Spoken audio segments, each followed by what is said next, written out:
Friends, ಇವತ್ತೊಂದು chicken ಸಾರು ಮಾಡುವ. ಅಂದರೆ ಇದರ ಸ್ಪೆಷಾಲಿಟಿ ಏನಂದರೆ, ಇದು ಹಳ್ಳಿಯಲ್ಲೆಲ್ಲ ಹಿಂದೆ ಎಲ್ಲ ಮಸಾಲೆ ಎಲ್ಲ ಹಾಕದೆ, ಅಂದರೆ ಗರಂ ಮಸಾಲೆ ಎಲ್ಲ ಹಾಕದೆ ಮಾಡ್ತಾಯಿದ್ರು. ಆವಾಗೆಲ್ಲ ಗರಂ ಮಸಾಲೆ ಎಲ್ಲ ಇರಲಿಲ್ಲ ಅಲ್ಲ, ಅದರಿಂದ ಅವರು ಇದ್ದದ್ರಲ್ಲಿ ಒಂಥರ ರುಚಿಕಟ್ಟಾದ ಒಂದು ಸಾರು ಮಾಡ್ತಾಯಿದ್ರು. ಕೋಳಿದ್ದು ಕೋರಿ ರೊಟ್ಟಿ ಅಂತ ಹೇಳ್ತೇವೆ ನಾವು. ಅಂದರೆ ನೆಂಟರೆಲ್ಲ ಬರುವಾಗ ರೊಟ್ಟಿಗೆ ಎಲ್ಲ ಮಾಡೋ ಒಂದು ಸಾರು. ಅನ್ನಕ್ಕೆ ಕೂಡ ತುಂಬ ಚೆನ್ನಾಗಾಗುತ್ತೆ ನೋಡಿ. ಅದನ್ನು ಹೇಗೆ ಮಾಡೋದಂತ ನಾನು ಇವತ್ತು ಹೇಳ್ಕೊಡ್ತಾ ಇದ್ದೇನೆ ನೋಡಿ. ಅದಕ್ಕೆ ನಾನು ಒಂದು 2 kg ಅಷ್ಟು ಚಿಕನ್ ತಗೊಂಡಿದ್ದೇನೆ, ಕೋಳಿ. ಅದನ್ನು ಚೆನ್ನಾಗಿ ತೊಳಿಬೇಕು. ಆಮೇಲೆ ಅದಕ್ಕೆ ಮಸಾಲೆಗೆ ಒಂದು 2 ಹಿಡಿಯಷ್ಟು, ಅಂದರೆ 40 ಇರ್ಬೋದು, 35-40 ಒಣಮೆಣಸು. ಆಮೇಲೆ 4 ಚಮಚ ಕೊತ್ತಂಬರಿ, 2 ಚಮಚ ಜೀರಿಗೆ. ಆಮೇಲೆ ಒಂದು ಅರ್ಧ ಚಮಚ ಜೀರಿಗೆ ತಗೊಂಡಿದ್ದೇನೆ, ಅದು ಮತ್ತೆ ಹೇಳ್ತೇನೆ ನಾನು. ಆಮೇಲೆ 1/4 ಟೀ ಸ್ಪೂನಷ್ಟು ಮೆಂತೆ, 1/4 ಟೀ ಸ್ಪೂನಷ್ಟು ಕರಿಮೆಣಸು. ಆಮೇಲೆ ಒಂದು ದೊಡ್ಡದು ಬೆಳ್ಳುಳ್ಳಿ. ಆಮೇಲೆ 4 ಈರುಳ್ಳಿ. ಆಮೇಲೆ ಒಂದು ಅರ್ಧ ತೆಂಗಿನ ಹೋಳು. ಆಮೇಲೆ ನಾನು ಇದು ಹುಳಿಗೆ ಲೆಮನ್ ತಗೊಂಡಿದ್ದೇನೆ, ನಿಂಬೆಹಣ್ಣು. ಇವಾಗ ನಾವು ಕರಿಮೆಣಸು ಮತ್ತು ಮೆಂತೆಯನ್ನು ಡ್ರೈ ರೋಸ್ಟ್ ಮಾಡ್ಕೋಬೇಕು ಮೊದಲು.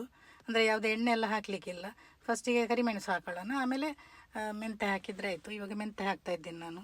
ಅದು ಸ್ವಲ್ಪ ಅಂದರೆ ಅದು ಪರಿಮಳ ಬಂದರೆ ಸಾಕು, ಅದರದ್ದು ಹಸಿ ವಾಸನೆ ಹೋಗಿ ಪರಿಮಳ ಬಂದರೆ ಅಷ್ಟು ಸಾಕು. ಆಮೇಲೆ ಅದನ್ನು ತೆಗೆದು ಅದೇ ಪಾತ್ರೆಗೆ ಒಂದು 2-3 ಚಮಚದಷ್ಟು ತುಪ್ಪ ಹಾಕಿ, ನಾವು ತುಪ್ಪದಲ್ಲೇ ಮಾಡೋಣ ಇವಾಗ. ಈರುಳ್ಳಿ ಹಾಕ್ತಾ ಇದ್ದೇನೆ, ಅಂದರೆ ಇದಕ್ಕೆ 1 ಈರುಳ್ಳಿ ಹಾಕ್ತಾ ಇದ್ದೇನೆ ನಾನು. ನಾವು 4 ತಗೊಂಡಿದ್ದೇವಲ್ಲ, ಅದರಲ್ಲಿ 1 ಈರುಳ್ಳಿ ಇವಾಗ ಹಾಕ್ತಾ ಇದ್ದೇನೆ ನಾನು. 1 ಈರುಳ್ಳಿ ಹಾಕಿ, ಆಮೇಲೆ ಬೆಳ್ಳುಳ್ಳಿ ಕೂಡ, ಅದನ್ನು ಕೂಡ ಫ್ರೈ ಮಾಡಬೇಕು. ಬೆಳ್ಳುಳ್ಳಿಯನ್ನು ಸಿಪ್ಪೆ ಕೂಡ ತೆಗಿಬೋದು, ಇಲ್ಲಾಂದರೆ ಜಜ್ಜಿ ಬಿಟ್ಟು ಹಾಕಿ, ಇಲ್ಲಾಂದರೆ ಅದು ಸಿಡಿಯೋ ಚಾನ್ಸ್ ಇದೆ. ಅದರಲ್ಲಿ ಇವಾಗ ಬೆಳ್ಳುಳ್ಳಿ ಕೂಡ ಹಾಕ್ತಾ ಇದ್ದೇನೆ ನಾನು. ಬೆಳ್ಳುಳ್ಳಿಯನ್ನು ಹಾಕಿ ಕೂಡ ಅದು ಸ್ವಲ್ಪ ಅದರದ್ದು ಪರಿಮಳ ಬರಬೇಕು, ನಮಗೆ ಒಂಥರ ಪರಿಮಳ ಬರುತ್ತಲ್ಲ. ಆಮೇಲೆ ಅದಕ್ಕೆ ನಾವು ಕೊತ್ತಂಬರಿ ಮತ್ತು ಜೀರಿಗೆ ತಗೊಂಡಿದ್ದೇವಲ್ಲ, ಅದನ್ನು ಕೂಡ ಹಾಕೋದು. ಕೋಳಿ ಸಾರಿನ ಒಂದು ರುಚಿಯೊಂದು ಗುಟ್ಟೆ ಇರೋದು ಇದರಲ್ಲಿ. ಅಂದರೆ ನಾವು ಸರಿಯಾಗಿ ಇದನ್ನು ಫ್ರೈ ಮಾಡಬೇಕಂತೆ, ಮಸಾಲೆ ಎಲ್ಲ ಫ್ರೈ ಮಾಡೋದು, ಆಮೇಲೆ ಗ್ರೈಂಡ್ ಮಾಡೋದು, ಆಮೇಲೆ ಅದಕ್ಕೆ ಉಪ್ಪು ಹುಳಿ ಎಲ್ಲ ಹಾಕೋದು, ಅದರಲ್ಲೇ ಇರೋದು ನೋಡಿ. ಅದಕ್ಕೆ ಕೊತ್ತಂಬರಿ ಜೀರಿಗೆ ಕೂಡ ಹಾಕ್ಕೊಂಡೆ. ಹಾಗೆ ನಾನು ಮೆಣಸು ಕೂಡ ಹಾಕೋತಾ ಇದ್ದೇನೆ. ಮೆಣಸು ನಾನು ಆಲ್ರೆಡಿ ಅದನ್ನು ಫ್ರೈ ಮಾಡಿದ್ದೇನೆ, ಅದರಿಂದ ಇವಾಗ ಹಾಕ್ತಾ ಇದ್ದೇನೆ. ಇಲ್ಲಾಂದರೆ ನೀವಾದರೆ ಅದನ್ನು ಬೇರೆ ಹಾಕೋದು ಒಳ್ಳೆಯದು, ಯಾಕಂದರೆ ಸ್ವಲ್ಪ ಟೈಮ್ ಹಿಡಿಯುತ್ತಲ್ಲ ಅದಕ್ಕೆ. ಇದು ಆಲ್ರೆಡಿ ಫ್ರೈ ಆಗಿದೆ, ಅದಕ್ಕೆ ನಾನು ಒಟ್ಟಿಗೆ ಒಂದು ಬಿಸಿ ಮಾಡ್ತಾ ಇದ್ದೇನೆ ಅಷ್ಟೇ. ಅಂದರೆ 35-40 ಕೆಲವು ಊರಿನ ಮೆಣಸಿದ್ರೆ ಅದನ್ನು ಕೂಡ ಹಾಕೋಬೋದು ಸ್ವಲ್ಪ. ಈಗ ನಾನು ತೆಂಗಿನ ತುರಿಯನ್ನು ಕೂಡ ಸ್ವಲ್ಪ ಫ್ರೈ ಮಾಡ್ತಾ ಇದ್ದೇನೆ. ಅದಕ್ಕೆ ಅರಿಶಿನ ಹಾಕ್ತಾ ಇದ್ದೇನೆ. ಅರಿಶಿನ ಹಾಕಿ ಅದನ್ನು ಚೆನ್ನಾಗಿ ಫ್ರೈ ಮಾಡಬೇಕು. ಅದು ಪರಿಮಳ ಬರಬೇಕು. ಪರಿಮಳ ನಮಗೆ ಅದರದ್ದು ತೆಗೆಯುವಾಗ ಕೈಯಲ್ಲಿ ನಾವು ಇಟ್ಟು ನೋಡುವಾಗ ಅದರಲ್ಲಿ ಹಾಲಿನ ಅಂಶ ಇರಬಾರ್ದು, ಎಣ್ಣೆ ಅಂಶ ಬಂದರೆ ಅದು ನೋಡಿ, ಎಣ್ಣೆ ಅಂಶ ಬಂದರೆ ಅದಾಯಿತು ಅಂತ ಲೆಕ್ಕ. ಹಾಲಿನ ಅಂಶ ಬಂದರೆ ಪುನಃ ಕೂಡ ನೀವು ಫ್ರೈ ಮಾಡಬೇಕು. ಇದರಲ್ಲಿ ಇರೋದೇ, ಫ್ರೈ ಮಾಡೋದ್ರಲ್ಲೇ ಇರೋದು ತೆಂಗಿನ ಇದರದ್ದು ಚಿಕನ್ನಿದ್ದು ಟೇಸ್ಟು. ಇವಾಗ ನಾನು ಅದನ್ನೆಲ್ಲ ಗ್ರೈಂಡ್ ಮಾಡೋದು. ಮೊದಲು ಸ್ವಲ್ಪ ತರಿಯಾಗಿ ರುಬ್ಕೊಳ್ಳೋಣ, ಅಂದರೆ ಅದು ಇಡೀ ಇದೆಯಲ್ಲ ಮೆಣಸು, ಅದರಿಂದ ಸ್ವಲ್ಪ ತರಿಯಾಗಿ ರುಬ್ಬಿ ಮಾಡ್ಬೋದು. ಇಲ್ಲಾಂದರೆ ಸ್ವಲ್ಪ ಒಟ್ಟಿಗೆ ಹಾಕಿ ನೀರು ಹಾಕಿ ಸ್ವಲ್ಪ ಚೆನ್ನಾಗಿ ಅದು ತುಂಬ ಚೆನ್ನಾಗಿ ನಯವಾಗಿ ಆಗಬೇಕು. ಇಲ್ಲಾಂದರೆ ನೀವು ಗ್ರೈಂಡರಲ್ಲಿ ಕೂಡ ಮಾಡ್ಬೋದು. ಹಿಂದಿನ ಕಾಲದಲ್ಲೆಲ್ಲ ಕೈಯಲ್ಲಿ ಕಡಿತಾ ಇದ್ರಲ್ಲ, ಕಲ್ಲೆಲ್ಲ ಇರ್ತಾಯಿತ್ತು, ಅವ್ರದ್ದು ತುಂಬ ನೈಸಾಗಿ ಬರ್ತಾಯಿತ್ತು. ನಾನಿಲ್ಲಿ ನೋಡಿ, ಆಮೇಲೆ ಅದಕ್ಕೆ ನಾನು ಆವಾಗ ಹಸಿ ಇಟ್ಕೊಂಡಿದ್ದೆ ಅಲ್ಲ ಜೀರಿಗೆ, ಅದನ್ನು ಇವಾಗ ಹಾಕ್ತಾ ಇದ್ದೇನೆ. ನನಗೆ ಸ್ವಲ್ಪ ಮರ್ತೋಯ್ತು, ಆವಾಗಲೇ ಹಾಕಬೇಕಿತ್ತು. ಪರವಾಗಿಲ್ಲ, ಅದು ಗ್ರೈಂಡ್ ಆಗುತ್ತೆ ನೋಡಿ. ಇಷ್ಟು ಇದು ಆಗೋದಿಲ್ಲ, ಇನ್ನೂ ಸ್ವಲ್ಪ ಗ್ರೈಂಡ್ ಆಗಬೇಕು. ಅದಕ್ಕೆ ಸ್ವಲ್ಪ ನೀರು ಹಾಕಿಬಿಟ್ಟು ನಾನು ಗ್ರೈಂಡ್ ಮಾಡ್ತಾ ಇದ್ದೀನಿ. ಅಂದರೆ ದಪ್ಪ ಆದರೆ ಸ್ವಲ್ಪ ಗ್ರೈಂಡ್ ಮಾಡೋದಕ್ಕೆ ಕಷ್ಟ ಆಗುತ್ತಲ್ಲ, ಅದಕ್ಕೋಸ್ಕರ. ನೀವು ಗ್ರೈಂಡರ್ ಇದ್ದರೆ ಗ್ರೈಂಡರಲ್ಲಿ ಕೂಡ ಮಾಡ್ಬೋದು, ಟೈಮ್ ಇದ್ದರೆ. ನೈಸ್ ಆಗಬೇಕು, ನೈಸ್ ಆದರೆ ಅದು ಟೇಸ್ಟ್ ತುಂಬ ಚೆನ್ನಾಗಿ ಬರುತ್ತೆ. ಯಾವುದೇ ಒಂದು ಚಿಕನ್ ಇಲ್ಲ ಮಟನ್ ಯಾವುದಕ್ಕಾದರೂ ನೈಸ್ ಆದರೆ ಮಾತ್ರ ಅದು ಚೆನ್ನಾಗಿ ಬರುತ್ತೆ ನೋಡಿ. ಆಯಿತು ನಂದು ಇವಾಗ. ಅದಕ್ಕೆ ಸ್ವಲ್ಪ ನೀರು ಹಾಕ್ತಾ ಇದ್ದೇನೆ. ಹಾಗೆ ಅದೇ ಪಾತ್ರೆಯಲ್ಲಿ ನಾನು ಒಂದು 3-4 ಚಮಚ ತುಪ್ಪ ಹಾಕೋತಾ ಇದ್ದೀನಿ. ಪುನಃ ತುಪ್ಪ ಹಾಕಿ ನಾನು 2 ಈರುಳ್ಳಿ ಹಾಕ್ತಾ ಇದ್ದೀನಿ. ಇವಾಗ ನಾವು 4 ತೊಗೊಂಡಿದ್ದೀವಲ್ಲ, ಅದರಲ್ಲಿ 2 ಇವಾಗ ಹಾಕ್ತಾ ಇದ್ದೇನೆ. ಆವಾಗ 1 ಹಾಕಿದ್ದೇನೆ ನಾವು ಮಸಾಲೆ ಅರಿಯೋದಕ್ಕೆ. ಇವಾಗ 2, ಅದಕ್ಕೆ ಒಂದು 2 ಚಮಚ ತೆಂಗಿನ ಎಣ್ಣೆ ಕೂಡ ಹಾಕ್ತಾ ಇದ್ದೇನೆ. ಅದು ಬಿಸಿ ಆದಮೇಲೆ ಅದೇ 2 ಇದು ಹಾಕ್ತಾ ಇದ್ದೇನೆ ನಾನೀಗ. 2 ಈರುಳ್ಳಿ ಇವಾಗ. ಆವಾಗ 1 ಈರುಳ್ಳಿ, ಇನ್ನೊಂದು ಈರುಳ್ಳಿ ಇದೆ. ಇವಾಗ ಇದನ್ನು ಫ್ರೈ ಮಾಡ್ತಾ ಇರೋಣ. ಇದು ಸ್ವಲ್ಪ ಬ್ರೌನ್ ಕಲರ್ ಬರಬೇಕು. ಬ್ರೌನ್ ಕಲರ್ ಬೇಗ ಬರಬೇಕಂದ್ರೆ ಅದಕ್ಕೆ ಸ್ವಲ್ಪ ಉಪ್ಪು ಹಾಕ್ಕೋಬೇಕು. ಇವಾಗ ನಾನು ಅರಶಿನ ಕೂಡ ಸ್ವಲ್ಪ ಹಾಕ್ತಾ ಇದ್ದೇನೆ.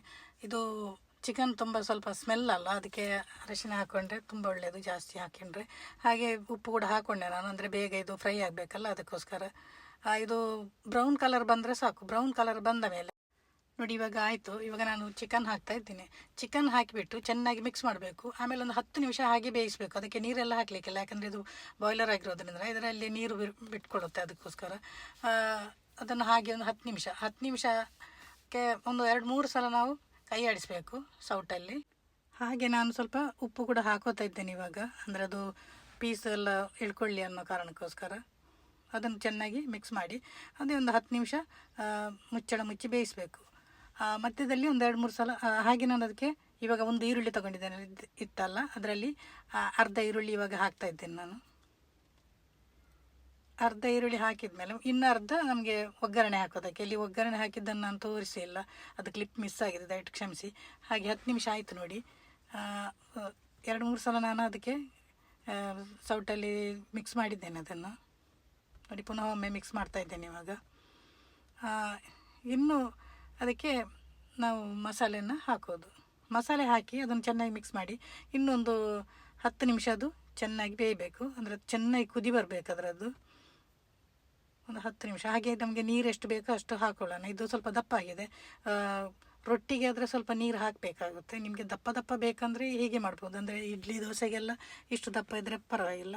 ಅದರ ರೊಟ್ಟಿಗೆ ಆದರೆ ಸ್ವಲ್ಪ ನೀರಾದ್ರೇ ಒಳ್ಳೆಯದಲ್ಲ, ಅದಕ್ಕೆ ನಾನು ಸ್ವಲ್ಪ ನೀರು ಹಾಕ್ತಾ ಇದ್ದೀನಿ. ಇದು ರೊಟ್ಟಿಗೆ ಅಲ್ವ, ಹಾಗೆ ನೀರು ಹಾಕಿಬಿಟ್ಟು ಇವಾಗ ನೀವು ಅದರದ್ದು ರುಚಿ ಕೂಡ ನೋಡ್ಬೋದು, ಅಂದರೆ ಉಪ್ಪು ಬೇಕಾ ಬೇಡವಾ ಅಂತ. ಕೆಲವೊಮ್ಮೆ ಉಪ್ಪು ಜಾಸ್ತಿ ಆಗಿರುತ್ತೆ, ಇಲ್ಲ ಕಡಿಮೆ ಆಗಿರುತ್ತೆ. ಕಡಿಮೆ ಆದರೆ ಹಾಕೋಬೋದು,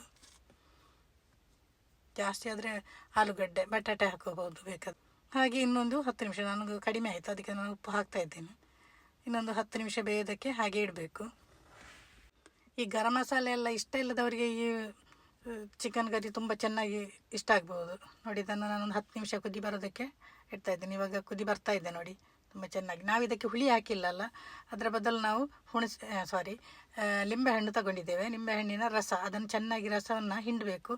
ಆಮೇಲೆ ಅದರದ್ದೆಲ್ಲ ಇದು ಬರಬಾರ್ದು, ಬರೀ ನೀರು ಮಾತ್ರ ಹಾಕೋಬೇಕು, ಇಲ್ಲದ್ರೆ ಅದು ಕಹಿ ಬರ್ಬೋದು. ಹುಳಿ ಯಾಕೆ ಕೊನೆಗೆ ಹಾಕೋದಂದರೆ ಈ ಹುಳಿ ಎಲ್ಲ ರುಚಿಯನ್ನು ತಿನ್ನುತ್ತಂತೆ, ಅದಕ್ಕೆ ನಾವು ಕೊನೆಯಲ್ಲಿ ಹಾಕಬೇಕಂತೆ. ಇವಾಗ ಗ್ರೈಂಡ್ ಮಾಡೋದಿದ್ರೂ ಕೂಡ ಲಾಸ್ಟಲ್ಲಿ ಹುಳಿ ಹಾಕಬೇಕಂತ ಹೇಳ್ತಾರೆ ನೋಡಿ. ಅದರದ್ದು ರಸ ಹಾಕ್ತಾ ಇದ್ದೇನೆ ಇವಾಗ. ಹುಣಸೆ ಹಣ್ಣಿಗಿಂತ ಇದನ್ನೊಮ್ಮೆ ಹಾಕಿ ನೋಡಿ, ಇದರದ್ದೊಂದು ಟೇಸ್ಟ್ ಸ್ವಲ್ಪ ಡಿಫ್ರೆಂಟ್ ಆಗಿ ಬರುತ್ತೆ. ಅದಕ್ಕೋಸ್ಕರ ನಾನು ನಿಂಬೆಹಣ್ಣು ತಗೊಂಡಿದ್ದು, ನಮ್ಮ ಅತ್ತೆ ಹೇಳ್ತಾ ಇದ್ರು, ಅದಕ್ಕೋಸ್ಕರ ಅವರು ಹೇಳಿದ್ದನ್ನು ಮಾಡ್ತಾ ಇದ್ದೀನಿ ಅಷ್ಟೇ. ನೀವು ಕೂಡ ಒಮ್ಮೆ ಮಾಡಿ ನೋಡಿ, ಯಾಕಂದರೆ ನಾವು ಹುಣಸೆ ಹಣ್ಣೆ ಹಾಕ್ತಾ ಇರ್ತೀವಲ್ಲ ಯಾವಾಗಲೂ. ಒಮ್ಮೆ ಈ ಥರ ಕೂಡ ಮಾಡ್ಬೋದು ನಾವು. ಅಂದರೆ ಕಬಾಬ್ಗೆಲ್ಲ ಹಾಕ್ತೇವೆ ನಿಂಬೆಹಣ್ಣು, ಇಲ್ಲ ಫ್ರೈಗೆಲ್ಲ, ಫಿಶ್ ಫ್ರೈಗೆಲ್ಲ ಹಾಕ್ತೇವಲ್ಲ, ಅದಕ್ಕೆ ಇದಕ್ಕೆ ಒಮ್ಮೆ ಹಾಕಿದರೆ. ಆಮೇಲೆ ಕೊನೆಯಲ್ಲಿ 1 ಚಮಚ ತುಪ್ಪ ಹಾಕಿದರೆ ಅದರದ್ದು ಟೇಸ್ಟ್ ನೆಕ್ಸ್ಟ್ ಲೆವೆಲ್ ಅಂತ ಹೇಳ್ತಾರಲ್ಲ ಹಾಗೆ. ಯಾವುದಕ್ಕೆ ಅದರ ಒಂದು ತುಪ್ಪ ಹಾಕಿದರೆ ಅದರದ್ದು ಟೇಸ್ಟ್ ಘಮ ಘಮ ಅಂತ ಬರುತ್ತೆ. ಇಲ್ಲಿಗೆ ನಮ್ಮದು ರೆಡಿ ಆಯಿತು ನೋಡಿ ಚಿಕನ್. ಇವಾಗ ರೊಟ್ಟಿಗೆ ಬಡಿಸಿದರೆ ಆಯಿತು. ನೆಂಟರು ಬಂದಾಗ ಇದನ್ನು ಬಡಿಸ್ಬೋದು. ಅಂದರೆ ಈಗಿನವರಿಗೆ ಕೆಲವರು ಗರಂ ಮಸಾಲೆಯೇ ಬೇಕು, ಇದು ಸ್ವಲ್ಪ ಸಪ್ಪೆ ಅಂತ ಅನ್ನಿಸ್ಬೋದು. ಹಿಂದೆಲ್ಲ ತುಂಬ ಟೇಸ್ಟಿ ಮಾಡ್ತಾಯಿದ್ರು ಈ ಥರ. ನೀವು ಕೂಡ ಮಾಡಿ ನೋಡಿ.